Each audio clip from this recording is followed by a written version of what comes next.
In what areas of your life do you find yourself pretending to be certain?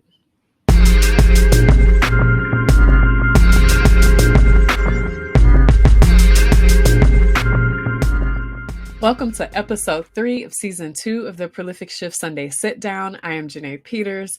I am the founder, CEO, head lighting tech, meteorologist. I only said meteorologist because I'm looking out at all the snow that keeps falling in Cleveland, Ohio. Ugh. But anyway, a lot of the things for Prolific Shifts because I've started it off. And none of that happens. None of this thinking happens. None of this energy happens without the love, support, and care of folks who love me deeply and show it. And sometimes feeling motivated by people who don't show it or the people who are most complicit in the conditions that lead to this kind of questioning being helpful for a lot of our lives. So, all that being said, this week's question was very much inspired by an Instagram post I ran across earlier this week from Black Liturgies, the Black Liturgies account, one of my favorite accounts in the world, but the one that caught my eye first read, "Release yourself from the tyranny of spiritual certainty. Doubt is not a threat to faith. It's faith that has finally taken off its mask." And then the next post, it's called For Meditation and Reflection, said, "How has doubt been received in the spiritual spaces you've belonged to? Explore a story of feeling pressure to pretend you're certain of something that you're actually unsure of. What motivates you to pretend in spiritual spaces? Speak words of compassion over yourself about an area of disbelief, and what in your story makes it hard for you to believe in the divine?" And that was a very particular one, right? Like that is about the spiritual space. And I think you can make a lot of arguments about the spiritual space being everywhere and in everything. And all that being said, this question for me was interesting in all spaces. I started to think about how the world really favors expertise, authority, and certainty.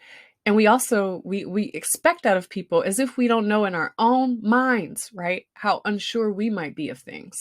And we say the words, right? It can sound real good. It can say, "Oh yeah, look at me, I'm confident. I'm out here in these streets." And inside we're like, "But how many people liked it? Not enough people. Who saw it? Did you not see it? Did you like my post?" And that's a, low stakes uncertainty. But there are other things where we might have uncertainty about a move we're making, a path we're making, a relationship we're in, a relationship we're cultivating, a friendship that we have. Like there are so many areas where I think we decide to be certain, at least on the outside. And what that leads to, I think a lot of times, if we're not acknowledging what we're unsure of, is us pretending. And we, I think as a people, as peoples, have such a discomfort with being unsure, uncertain, that we will dig in so deep just to seem sure.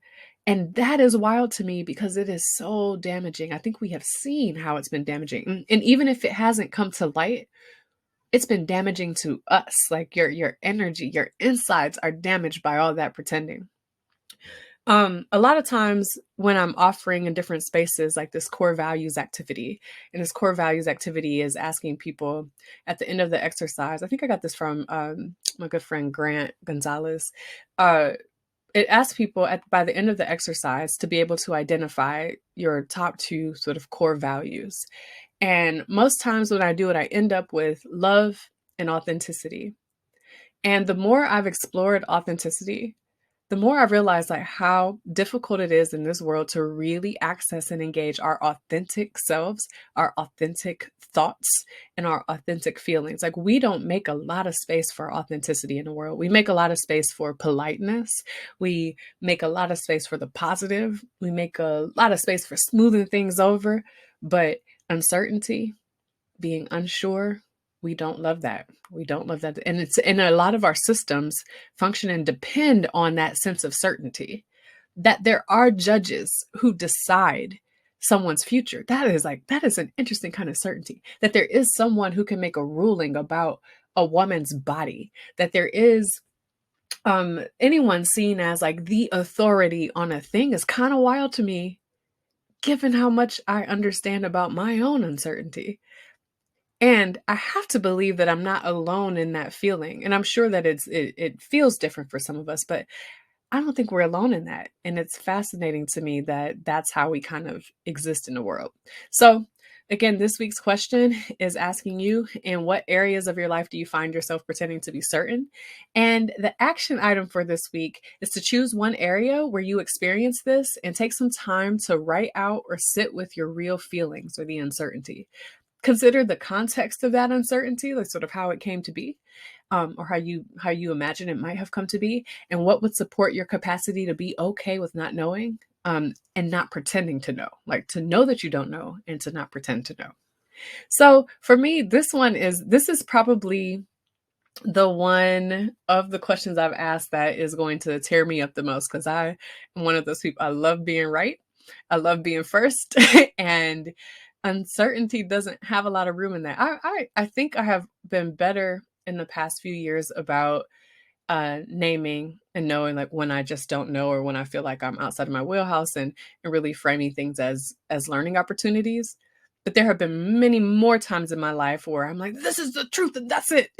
This is the way to go and that's it. There is only one way to do this, even if I didn't say it like that. While behind me, or on the inside, in my head, in my heart, right, I'm thinking a lot about, like, is this the right way to? It's what I think, but is it the right way to go? And I'm not like, I hope that what comes out of this for you isn't that it's weird to feel confident, but I think, or to feel sure, to feel certain. But I think that we need to make more room for what's more true, which is how often we experience uncertainty. And that there's a lot of healing in that. Like, I think there's a lot of healing possibility in that. So I hope we explore that. I hope y'all have really lovely weeks. And again, as always, happy to be in thought partnership with anybody.